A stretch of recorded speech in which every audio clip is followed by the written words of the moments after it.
this, who go through the same suffering. Irina gave me this diary. It sparkles. She should have been entering her thoughts about her life, about boyfriends, about new music. But it's full of pain and suffering instead. She allowed me to read out these intimate entries, and I'm grateful to her for her bravery. Now you know how Ukrainian children feel and what Ukrainians have been going through for almost 1.5 years. Why have these and millions of other Ukrainian kids been robbed of their childhoods? Only because Putin has an imperial tumor in his head, because Russia doesn't mind the suffering of children to achieve its sick political goals. I have no doubt many of you in this room have kids, and you would never want them to live through hell like this. No kid in the world, neither in Ukraine nor in any other country of the world, deserves it. No political reason can justify a tear of a child. Distinguished delegates, the Russian invasion deprived all of Ukraine's 7.5 million children of their normal lives. Almost 2/3 of them have been internally or externally displaced. Russia has killed at least 494 Ukrainian children and injured 1,052 more. At least 379 have gone missing during hostilities. Right as we speak, Russia continues the mass abduction and deportation of Ukrainian children, a disgusting, heinous, and genocidal crime for which Putin and his Children's Rights Commissioner are already wanted by the International Criminal Court. Today, we have identified 19,474 illegally transferred kids, including 4,390 being orphans or lacking parental care. So far, as a result of our effort, only 383 have been returned and reunited with their families, with dozens of thousands still desperately waiting for our help. In this context, we welcome the decision by the UN Secretary General to include the Russian armed forces and affiliated armed groups in the annex of his report on children and armed conflict for the serious crimes they have committed against children in Ukraine. We should jointly demand that Russia immediately provide the list of children it took from Ukraine and grant access to them for international human rights and monitoring missions. Russia must free Ukrainian children and return them to their families. I urge all UN member states to exert maximum pressure on Russia in their national capacities. I do it on behalf of all the parents of Ukraine who want to reunite with their children. We can force Russia to end its violations against children and safely return them if we demand it together with one strong voice. Another horror is Russia's abduction of civilians in the occupied territories. According to Ukraine's national police, since the beginning of the full-scale invasion, 8,800 civilians have become victims of enforced disappearances and remain illegally detained, with more than 10,200 people considered missing. Detention of civilians may constitute war crimes and crimes against humanity, according to Article 7 and 8 of the Rome Statute. But given the scale of this mass unlawful practice by Russian occupiers, we are not just talking about isolated cases. We are talking about Russia taking civilian hostages as a tool of its genocidal war. No other conflict in modern times has seen such crime on such a scale. The international community lacks tools to address this problem. For instance, unlike prisoners of war, civilian hostages cannot be returned in exchanges because this would only prompt Russia to abduct many more. We urgently need new international instruments for punishing the abduction of civilians and ensuring the safe return of civilian hostages. And I propose that we begin to develop such instruments. Dear colleagues, The stories of Ukrainian children that I read today show that Russia's war has brought immense suffering. However, Russian aggression against Ukraine is not the only war going on in the world. Unfortunately, similar stories are familiar to children in Africa, the Middle East, and every other part of the world where war and lawlessness have come. Today, the voice of Ukrainian children is also the voice of children worldwide who are victims of armed conflicts. We must save them all. We must restore peace for them. In Ukraine, Russian aggression must end. We need a comprehensive, just, and lasting peace based on the peace formula proposed by President Zelensky and respective UN General Assembly resolutions. While Ukraine fights for its survival, exercising self-defense under Article 51 of the Charter, we keep hearing some calls for abstract peace. What most of them really mean is not peace, but something else. And I will dare to translate some of them from diplomatic to common sense language. For instance, some say, why don't you just sit at the negotiating table and end this war now? What they really say is, let Russia keep the land it has stolen and just keep killing, torturing, raping, and intimidating people in the occupied territories. Others cynically state that it is Ukraine that drags out the war. What they really say is, Ukraine must give up and let Russia complete its genocide as soon as possible. We also hear voices saying, stop sending weapons to Ukraine. It doesn't help peace. Sounds great. But what these people really mean is this. Leave Ukraine defenseless, and Russia will win faster. It's going to be bloody and terrible, but the whole thing will be over sooner. We will then mourn the Ukrainian victims at commemorative events from one year to another and condemn Russian brutality while doing business as usual with them. After resisting Russian full-scale war for over 1.5 years, our 40 million nation has one thing to reply to all of these suggestions. No. No to genocide under the guise of peace. No to fake pacifism that excuses the aggressor for its crimes. No to territorial concessions for the sake of the illusion of peace. No. And again, no. We will fight and we will prevail because we want to live. Because our children, like yours, deserve to have full families and life free of fear and suffering. We will ensure the accountability of the aggressor because this is the only way to restore real justice, to introduce just and lasting peace for Ukraine, and respect for the UN Charter in every corner of the planet. Last week, G7 member states agreed on security guarantees for Ukraine. Since then, 10 more countries have joined them. I call on each UN member state to consider joining last week's G7 declaration, which is open for signing. You can make your own practical contribution to the security of Ukraine. By helping Ukrainian children have a safe future, you also ensure a safe future for your own children. When Ukraine comes out of this war safer, the probability of any aggression against your countries and children will be significantly lower.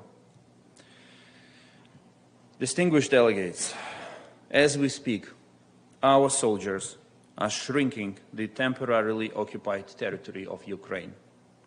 Step by step, kilometer by kilometer. The area of war is becoming smaller and the area of peace is expanding by the day. Every step forward made by a Ukrainian soldier is a step towards peace. Each liberated kilometer is a kilometer of safety where Ukrainian children will be able to live their lives without fear of being raped, stolen, or killed. Every liberated kilometer also means additional Ukrainian grain to feed the world and ease the global food crisis. The cost we are paying for these kilometers is the lives of our people. And when foreign customers receive Ukrainian grain, I want them to understand that each kilogram of it was paid for with the ultimate price, the lives of our soldiers. And Russia kills not only our soldiers. Yesterday it killed the vital grain deal, the one that helped save millions of people from the threat of hunger. And just as we are fighting to protect life in Ukraine, we will be fighting to restore food lifeline for the world. With 3,700 square kilometers free of invaders, peace will be fully restored.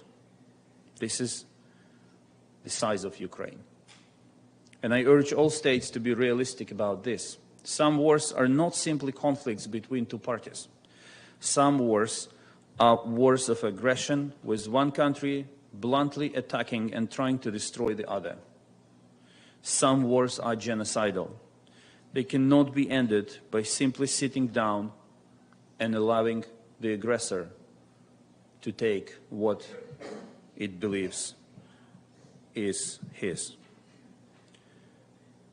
These wars need to be won, unfortunately, on the battlefield and at a high cost, so that the aggressor drops plans to conquer and kill and learns the lesson.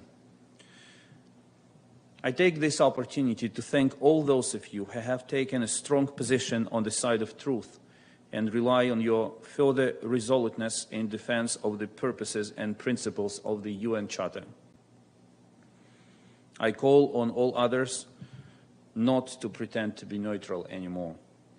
There is no place for neutrality in a situation of genocidal war and mass atrocity crimes. My wish, and the wish of millions of Ukrainians, as well as the wish of Ukrainian children who allowed me to read out their diaries to you, is for this war to end as soon as possible with Ukrainian victory and the restoration of a just and lasting peace.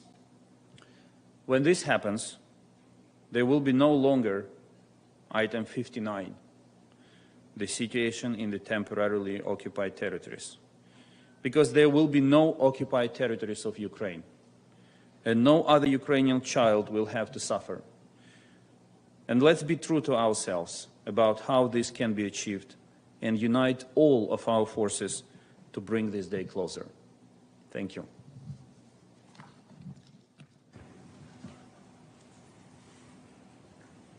I thank His Excellency the Minister of Foreign Affairs of Ukraine. Now I give the floor to the distinguished representative of the Russian Federation.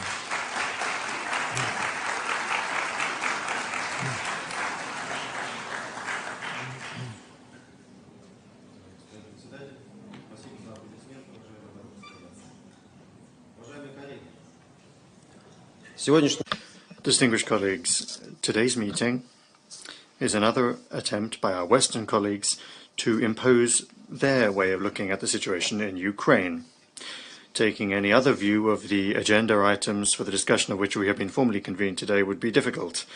It is entirely clear that the situation on the ground has changed fundamentally, and we are already now in the hot phase of the Ukraine conflict. We thought it would be useful in this situation to assess the situation on the ground in our statement, and also the prospects for the peaceful settlement of the crisis in Ukraine.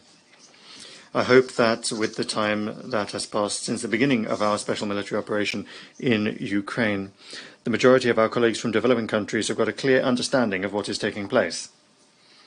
Because however much the Western backers of the Kiev regime may talk about the alleged unprovoked war of choice that Russia is waging in Ukraine, the facts indicate otherwise. It is clear that if the regime that came to power in 2014, a result of an anti-constitutional Western-sponsored coup d'etat, the Kiev regime had not declared war on everything Russian and not sent its forces to the east of the country against unarmed civilian cities, we would not be discussing the Ukrainian crisis here today. And Crimea and then Donbass and other Ukrainian territories would not have separated from Ukraine and joined Russia. For that, the Ukrainian authorities would only have needed to respect the rights of the Russian-speaking citizens of the country, which, even by the most modest and lowered Ukrainian estimates in 2014, amounted to more than 40%. Is demanding the right to speak in your own language, to expand your faith, and to honour the heroes that freed your land from fascists really anything unlawful? In other states, that is simply called democracy, inter-ethnic peace and respect for diversity. That is the stance that is taken on these issues absolutely everywhere, apart from in post-Maidan Ukraine, where everything Russian has been declared outside the law, and the heroes have become those who, during the Second World War, together with fascists, killed tens and hundreds of thousands of peaceful Jews, Russians, Roma, Poles, and, of course, Ukrainians.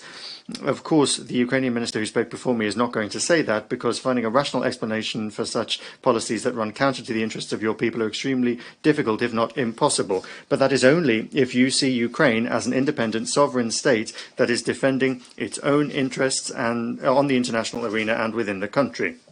However tragic it may be, since 2014 it has not been possible to consider Ukraine such a state.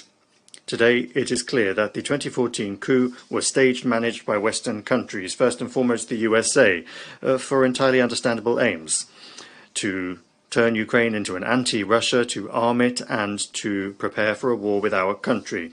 And to do that, as we all now know, the Minsk agreements were used for that purpose, which neither Kiev nor its Western sponsors were ever planning to implement. Another job was to shift the conflict into the hot phase. And that is what took place in February 2022. And today we now all see how the Kiev regime, having lost almost all its own weaponry and expended the lives of hundreds of thousands of soldiers, is like a drug addict, managing to survive only thanks to massive injections of Western weaponry. And is trying to do everything it can to prove that it can defeat a nuclear power in order to acquire even more weapons. And in this vicious cycle, tens of thousands of young Ukrainians are dying, who, as we can see on social networks, are being picked up off the streets and without any particular training are being thrown into the Azov slaughterhouse. That is how they refer to the stalled, infamous counter-offensive of the Ukrainian armed forces in Ukraine. In order to distract the population from this uncomfortable reality and also the failure of the recent NATO summit, the Zelensky regime is using high-profile but militarily insignificant actions that are similar to those of international terrorists: the killing or attempted killing of public opinion leaders in Russia, the shelling of Russian regions, and also terrorist attacks such as yesterday's explosion of the Crimea Bridge. This is pitiable and seems similar to the throes of death. This gives rise to the question of what are Ukrainian interests in all of this? Where do their interests lie? We know where the interests of the West lie: to pit two fraternal peoples against one another in the good old colonial traditions, to try to weaken and bleed Russia dry as much as possible to prevent its re-emergence as a global power, or to try and delay the emergence of a new multipolar world. Getting rid of your old used up weapons in Ukraine, to test new weaponry there, and also to get more money out of taxpayers to rearm your own armed forces. And at the same time, to give an opportunity for the arms industry to earn some money. Of course, that's not without self-interest for the upper echelons of power. Where are Ukraine's interests in all of this? To become an impoverished, deindustrialized country. That process, as we know, began immediately after the signing of the Ukraine-EU Association Agreement, that has lost a large part of its working-age population as labour migrants to the West. Or to poison the fertile soil with depleted uranium shells provided by the UK, or cluster munitions provided by the US, to raise an entire generation to hate everything foreign, to be blatant nationalists, or to honour Nazi criminals, to provide your citizens as guinea pigs for American biolaboratories in Ukraine, because this is the legacy that Zelensky will leave behind. Zelensky, who was elected by almost 3/4 of voters in 2019 thanks to slogans about protecting the Russian language and his efforts to peacefully resolve the problem in Donbass. That is to say, thanks to promises, none of which he has even attempted to keep. He will also leave behind him incredible corruption and rampant totalitarian dictatorship, where opposition and freedom of speech are prohibited, where dissenters or anyone suspected of sympathizing with Russia is thrown in jail or gaffer-taped to lampposts in the streets, where unprecedented hounding takes place of the canonical Orthodox Church, with raids and seizures, arson of churches, arrests, and the punishment of clergy and parishioners. Is that where the national interests of Ukraine lie?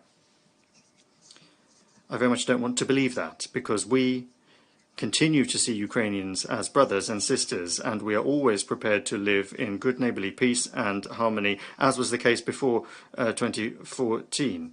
Several millions of Ukrainians voluntarily settled in Russia following the Maidan coup and the beginning of the hot phase of the Ukrainian crisis. Contrary to what you may hear from Western and Ukrainian propagandists, we never set ourselves the task of destroying Ukrainian identity, Russifying Ukraine. We were perfectly happy with it the way it was. But we cannot and will not make peace with glaring violations of the rights of the Russian-speaking population, which is contrary to the constitution of Ukraine, incidentally, as well as the whitewashing of Nazi accomplices and their glorification and the shelling of peaceful cities in Donbass. It was for their protection that, first and foremost, we began our special military operation in 2022, following after Ukraine and its Western backers once and for all rejected the Minsk agreements. We were always prepared to implement the aims of our special military operation through peaceful diplomatic means, but that was not in the interest of Washington, London and Brussels. That did not allow Ukraine to conclude the agreement that was initialed in March 2022, which stipulated inter alia security guarantees that suited the Ukrainian side without the country entering NATO. And ultimately, Ukraine was made to believe that with the help of weapons from the collective West, it would be able to defeat Russia, and that it was allegedly fighting for democratic values and freedoms, and so that there could be no way back. And in order to work on public opinion as necessary, they organized the abhorrent provocation in Bucha and began to circulate myths of alleged crimes committed by Russia. And those myths were only just a moment ago circulated again by the Minister of Foreign Affairs of Ukraine, who spoke before me. And of course we're going to hear more about that today, and the value of those assertions is worth less than the paper they're printed on. Because in contemporary Western society, it's not facts and truth that is important, but rather the way information is presented, even if it is a complete and total lie. We've already been through this in the accusations of Russia's interference in American elections, the destruction of Flight MH17, the poisoning of Skripal and Navalny. Western society has long been living in a post-truth world. The question is simply whether other states want to live in this world, or whether they will nevertheless insist on facts and evidence. That is a scenario that our Western opponents are very afraid of, because they don't have facts and they don't have evidence. They only have lowly, blatant Russophobia and a desire to ban Russia and everything related to it: language, culture, sport. Distinguished colleagues from non-NATO and non-EU states, and not from their satellites, many of you come up to us and ask what needs to be done for peace in Ukraine, and how can international mediators help in this. We're grateful to all of those who sincerely want peace in Ukraine and who sympathize over what's going on. If peace depended on ordinary Ukrainians rather than on the puppet regime in Kiev, there would have been peace long ago. However, Russia today is dealing first and foremost in Ukraine with Washington and its NATO allies that are waging a proxy war on Russia down to the last Ukrainian. And peace in Ukraine, for the time being, is not a part of their plans. Until they have rid themselves of their hopeless hopes to defeat Russia through Ukrainian hands on the battlefield, and they have started to understand this over the last couple of months. But for the time being, their creative thinking has still not been able to come up with anything other than the infamous Zelensky peace plan, which actually, of course, doesn't approach anything like a peace plan. And they still haven't managed to get rid of all of their old weaponry. So no one in the West is yet closing the screws around the Zelensky regime. And now we have to solve the tasks of the special military operation militarily, to demilitarize and denazify the criminal Kiev regime, to destroy its logistics and energy infrastructure in order to weaken and nullify its military capabilities, and to ensure that never again will there be a threat to our country and our citizens stemming from Ukraine. However, the more of you who are not afraid to tell the truth about the initial causes of the conflict in Ukraine and the fact that the West is not worrying about protecting Ukraine but about its own interests and about weakening Russia, the more chances there will be that the Ukraine crisis will end quickly. And that is how you can truly help peace today. I would like to hope that such realistic assessments from non-biased states will be heard during this meeting. Thank you for your attention. I thank the distinguished representative of the Russian Federation. I now give the floor to His Excellency Péter Szijjártó, Minister of Foreign Affairs of Hungary.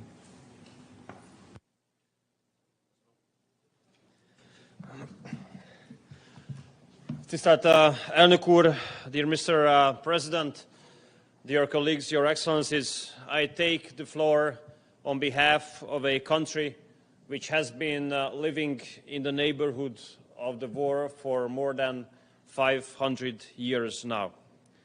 I take the floor on behalf of a country which has already paid a high price for this war in the form of skyrocketing inflation, energy prices and food prices. Citizens of us as a neighboring country have paid a high price for this war already, although no Hungarians should be held responsible for this war. And I'm also representing a nation, Mr. President and dear colleagues, members of which, and more members of which, are dying in this war. I'm not quite sure all of you know, but there's a significant Hungarian community living in Ukraine, almost 150,000. And since they are Ukrainian citizens, they are being mobilized to the Ukrainian army, and they are deployed to the front line, and many of them, unfortunately, die. I guess no one should have a doubt in this room what we all think about the war. I'm pretty sure that all of us, or almost all of us, think similarly. This war must be condemned. The war is bad, the war is brutal, the war must be stopped, because the consequence of the war are casualties, destroyment and devastation. We have been saying the same thing for the last more than 500 days. The international politics are about these statements for more than 500 days. And the problem is that the international politics are only about what we do think about the war. So, dear Mr. President, dear colleagues, this is high time to speak about what we do think about peace. How do we achieve peace? How do we stop this war? And where is the solution, and what is the solution? And as a representative of a neighboring country, I do believe that the solution is not to be found on the battlefield. What is to be found on the battlefield are the dead people. And the longer this war takes, the more people will die, and more dead people will be found on the battlefields. The solution is and must be around the negotiating table. And the sooner the negotiations will be started, the less people will die. Of course, we hear those opinions and statements which say that it's too early to start negotiations. Our opinion is different. It would have been very late to start discussions yesterday. And it's late to start discussions tomorrow, and the later discussions will be started, the more people will die. So those who argue in favor of later start of dialogue and discussion are bringing the risk of more casualties, of more children losing their daddies, and the reconstruction to be longer and much, much more expensive. That's why, Mr. President, we pay tribute to all those countries, all those leaders who have put efforts in peace missions and peace plans recently. We appreciate the efforts of the Holy See. We appreciate the efforts of the African countries. We appreciate the efforts of the President of Turkey. And we do appreciate the efforts of the People's Republic of China. And we do believe that these efforts should be strengthened. And it would be great if UN could serve as a platform for such kind of dialogue. And we wish that the agenda of UN events would be full of these peace plans. You know, I'm coming from Europe, representing an EU member state. And whenever we foreign ministers of EU come together and we discuss armed conflicts or wars somewhere far away from Europe in the world, then we usually urge for peaceful solutions. We usually urge for discussion. Unfortunately, now that there's a war in Europe, there's a totally different position in mainstream. I wonder why we are not able in Europe to say the same compared to what we say when there are wars outside of Europe. Why do not we argue in favor of peace? And Mr. President, Hungary has been attacked and criticized a lot by the mainstream, especially in Europe, because of this position.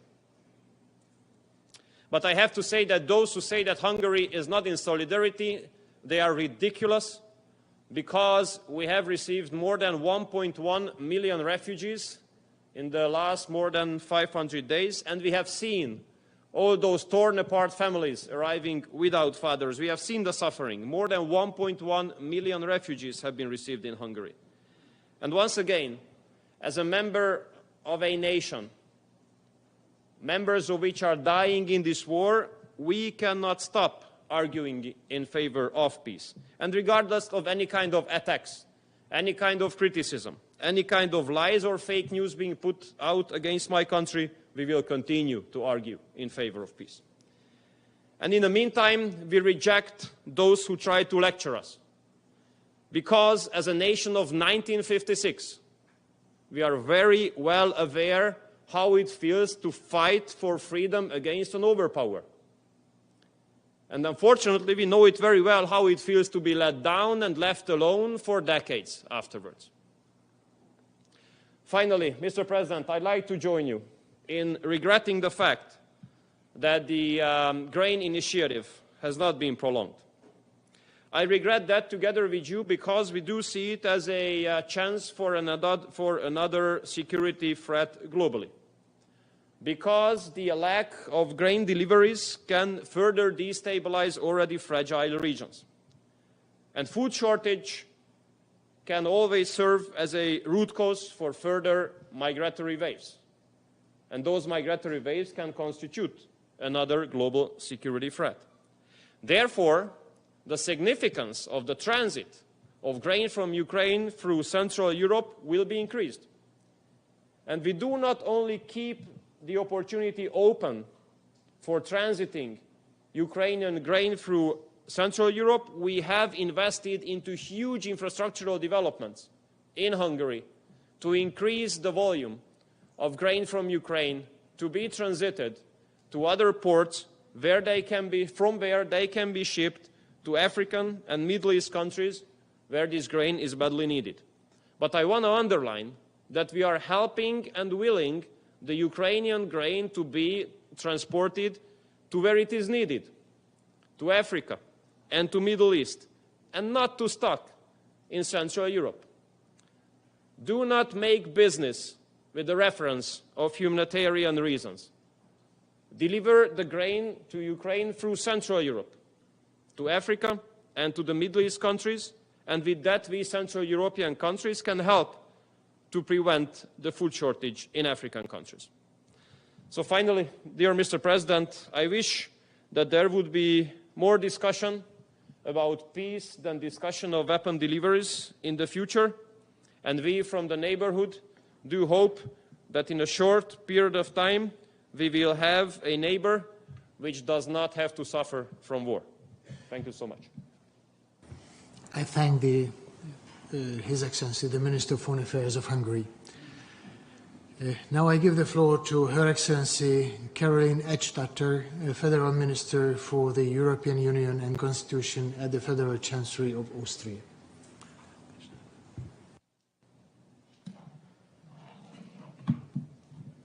Mr. President, Excellencies, almost 1.5 years have passed since Russia launched an unprovoked, unjustified and illegal war of aggression against its neighbor, Ukraine.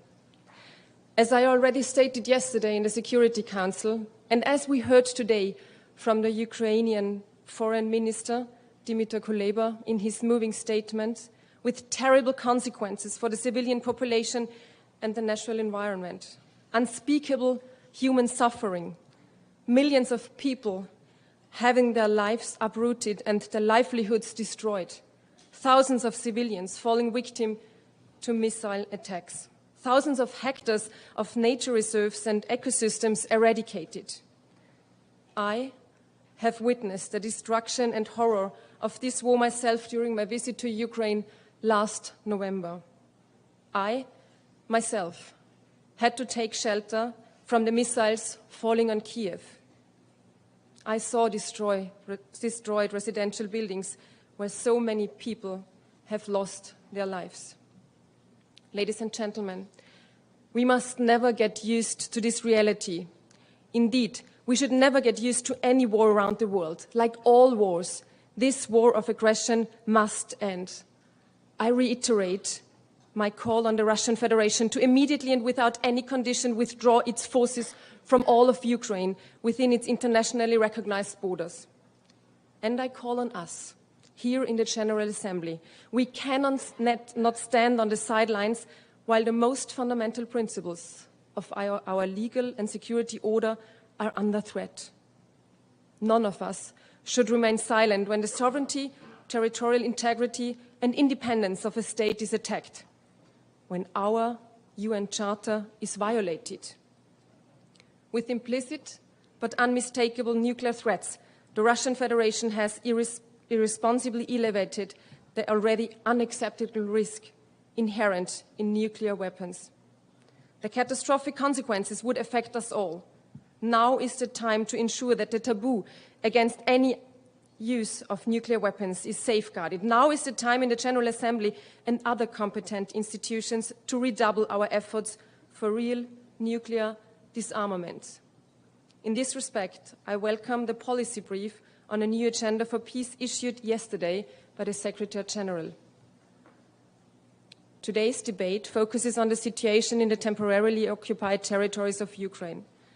This debate reminds us that this war did not start in February 2022. Indeed, the Russian Federation has been violating the UN Charter since the illegal occupation and annexation of Crimea in 2014. Since then, we have seen ethnic minorities such as the Crimean Tatars targeted, the freedom of expression curtailed, and access to independent human rights monitors denied.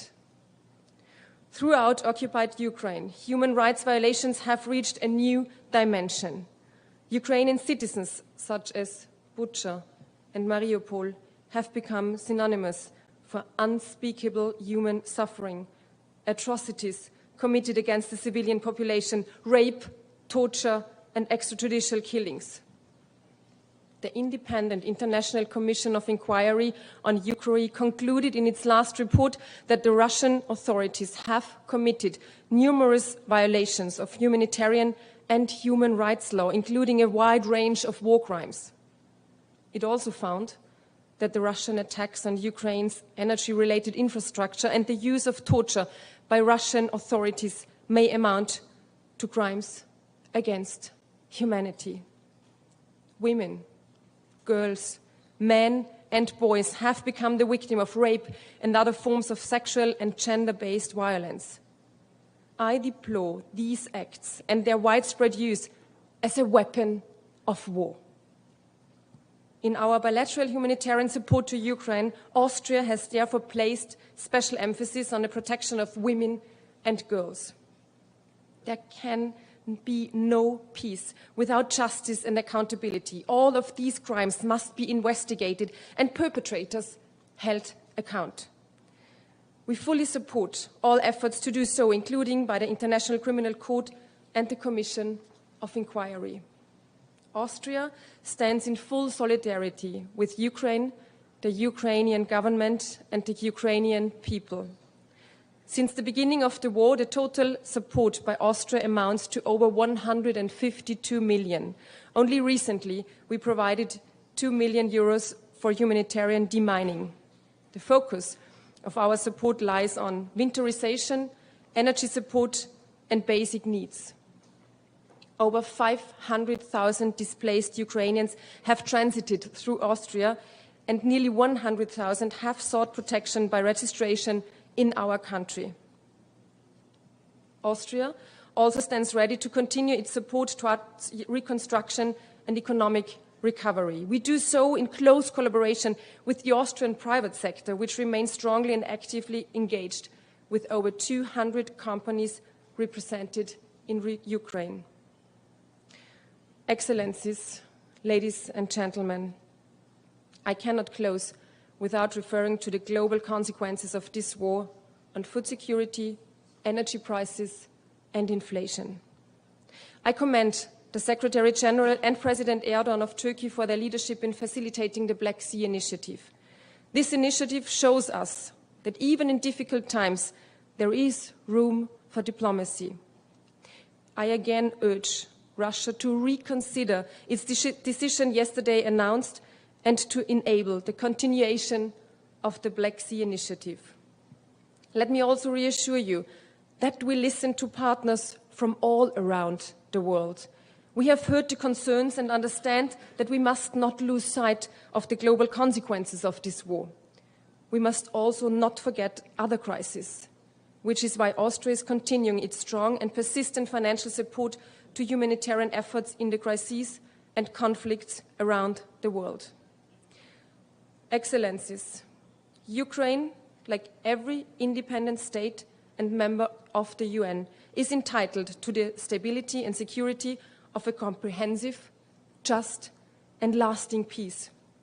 A peace based on international law and the UN Charter. Earlier this year, an overwhelming majority of 141 states came together in this assembly to support exactly that. The General Assembly called on Russia to stop this war, to stop the suffering of Ukraine's population, to stop the nuclear threats, and to stop the blatant breaches of the Charter, including the illegal attempt to annex whole regions of Ukraine.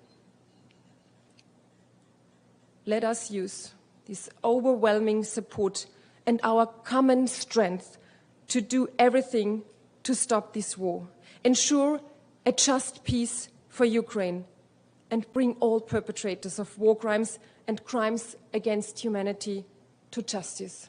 I thank you. I thank the Federal Minister for European Union and Constitution at the Federal Chancellery of Austria. Now I give the floor to His Excellency Peter Balik, Minister of Investment, Regional Development and Information of the Slovak Republic.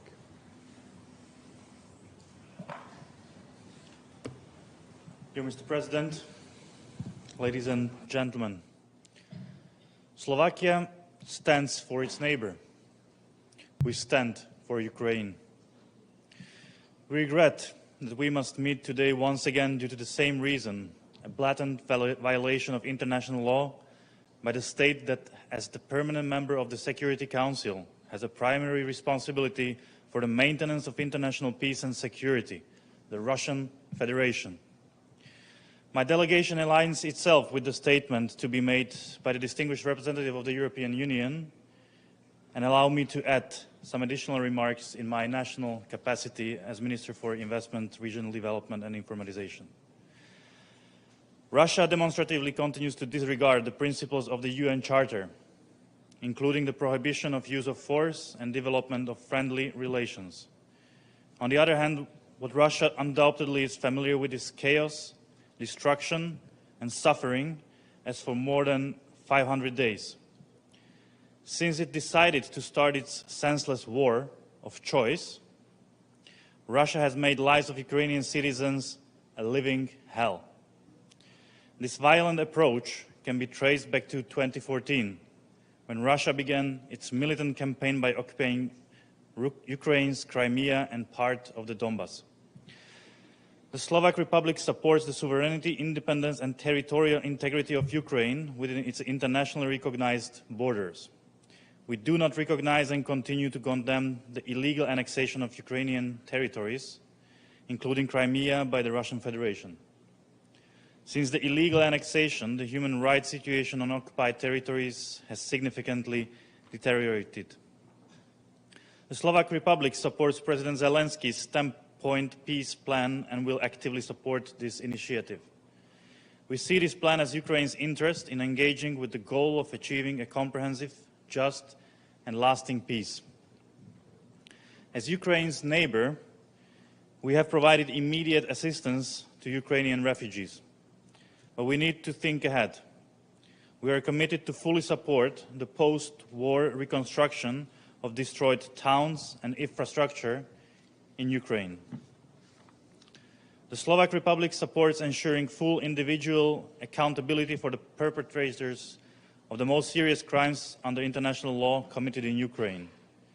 In this context, the Slovak Republic supports the activities of the International Criminal Court that conducts independent investigations of crimes within its jurisdiction. To conclude, we condemn that Russia once again continues in spreading disinformation and promoting hugely damaging false narrative instead of refraining from its unprovoked and unjustified military aggression against Ukraine. We therefore call on the Russian Federation to immediately cease its military activities in Ukraine and to unconditionally withdraw all troops and the occupation administration of Russia from the entire territory of Ukraine. I thank you. I thank the Minister of Investment, Regional Development and Information of Slovakia. Now I give the floor to His Excellency Zbigniew Rau, Minister of Foreign Affairs of Poland.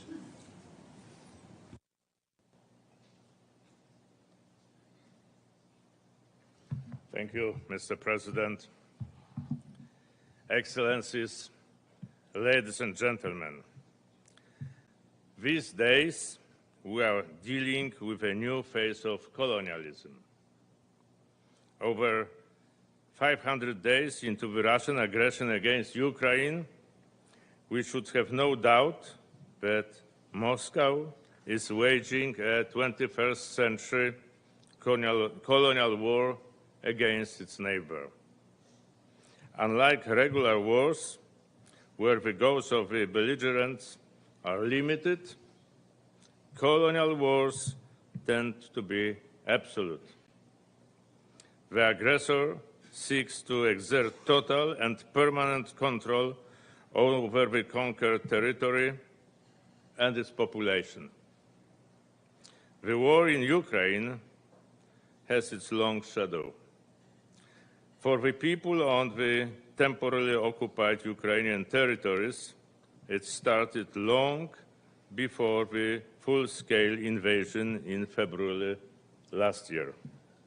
In addition, even if the aggressor withdraws its forces immediately, the aftermath will remain much longer. Meanwhile, we keep receiving alarming reports of human rights violations in Ukraine that are committed by the Russian forces. We see the territories occupied by Russia become lawless zones. The Russians run a system of filtration camps that serves as instruments of terror against Ukrainians. Those who refuse to accept the Russian citizenship are intimidated, threatened with deportation or loss of property, among other oppressions. We are deeply concerned with forcible displacement of Ukrainian children. We are also appalled by the deteriorating humanitarian situation in the occupied territories. Limited access to drinking water in the destroyed towns and an emerging threat of cholera are a sad reality. Moscow repeatedly proves that it's capable of actions which, by all intents and purposes, constitute not only a series of violations of humanitarian and environmental law, but also bear the hallmarks of a war crime.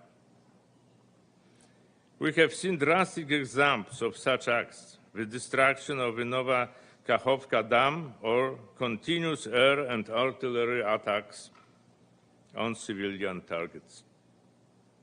Recent weeks show that the conflict may be further accelerated by the mercenary groups. These mercenaries are trained for terrorist and sabotage activities and can be used with the purpose of hybrid war against neighboring countries. For example, through enhancing the artificial migratory pressure on the borders with Poland and the Baltic states. It is regrettable that Belarus is providing safe haven for such uncontrollable groups, thus confirming its damaging role since the beginning of Russia's invasion. Ladies and gentlemen, we cannot allow for another success of a neo-imperial policy of brutal fait accompli.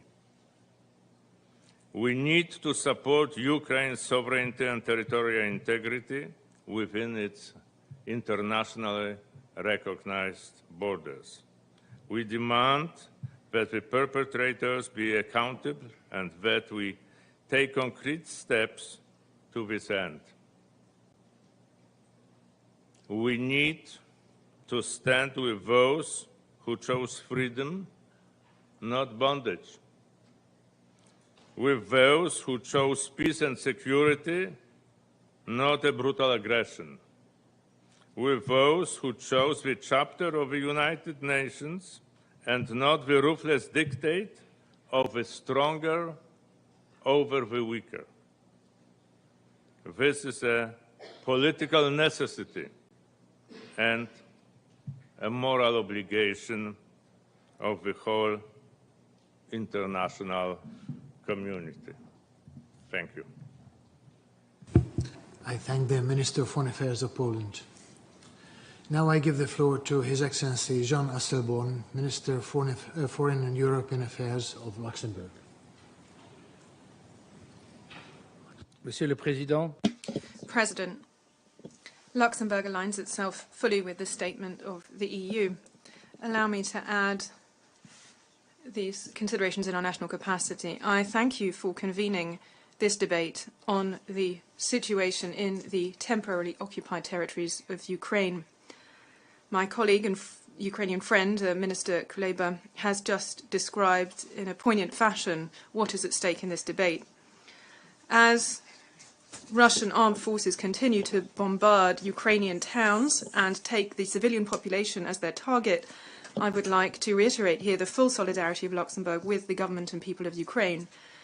Luxembourg condemns Russian aggression against Ukraine in the strongest possible terms. Ukraine resolutely supports the independence, unity, sovereignty and territorial integrity of Ukraine within its internationally recognized borders in accordance with the resolutions adopted by the General Assembly since 2014. The Ukrainian regions of Donetsk, Luhansk, Kherson and Zaporizhia and Crimea are an integral part of the territory of the Ukraine. The actions of Russia are not just an infringement of the sovereignty and territorial integrity of Ukraine, they also undermine the very principles of the United Nations, multilateralism and the international order founded on the rule of law and the sovereign equality of states. Luxembourg has been victim of the crime of aggression on 2 occasions in the previous century when the UN did not yet exist. It is precisely in order to put an end to the illegal use of force that the United Nations was founded. I would like to recall here the principle enshrined in Article 2.4 of the Charter of the United Nations. All members shall refrain in their international relations from the threat or use of force against the territorial integrity or political independence of any state, or in any other manner inconsistent with the purposes of the United Nations. Russia can put an end to violations of the Charter at any time by complying with the interim measures indicated by the ICJ over a year ago in its order of the 16th of March 2022. Yet Russia continues its aggression and occupation of Ukrainian territories. We are deeply shocked by the indiscriminate violence and the growing number of accounts and reports of attacks of an unspeakable brutality against civilian infrastructure, including schools and hospitals, rape and other forms of sexual violence that particularly target women and children, as well as the deportation of Ukrainian children to Russian territory. The destruction of the Kakhovka Dam is a humanitarian, economic and ecological disaster.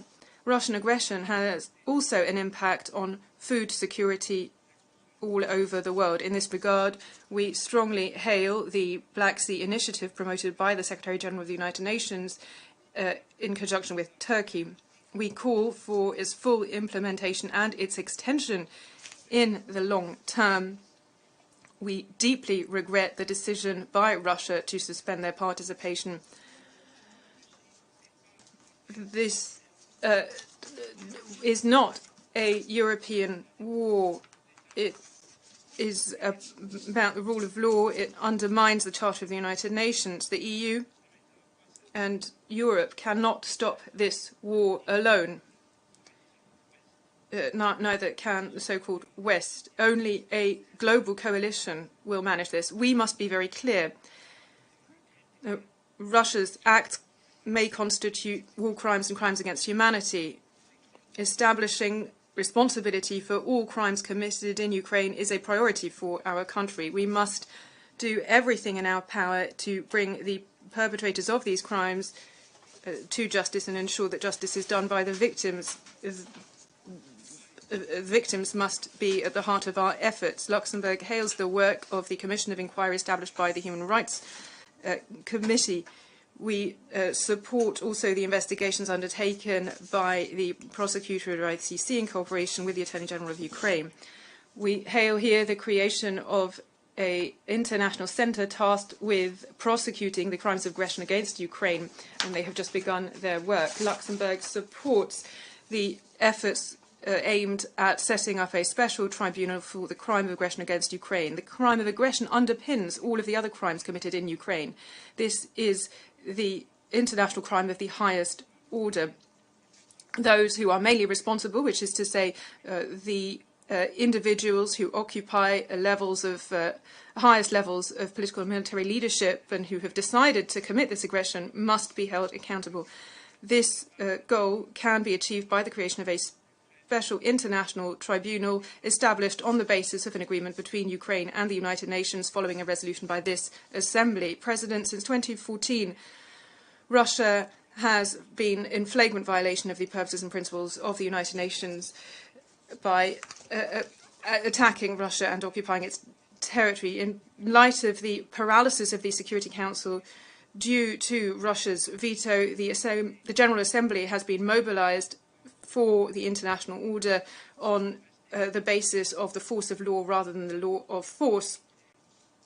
We must continue to be mobilized for as long as Russian troops are on Ukrainian territory. Ukraine can continue to rely on the support of my country, be it here at the United Nations or in other fora.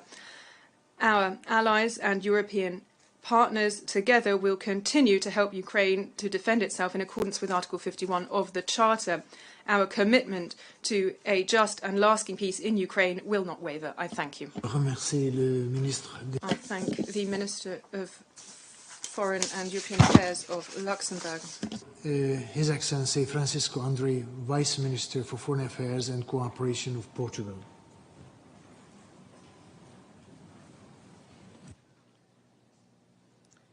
Mr. President, colleagues, Excellencies, Portugal aligns with the statement delivered by the European Union.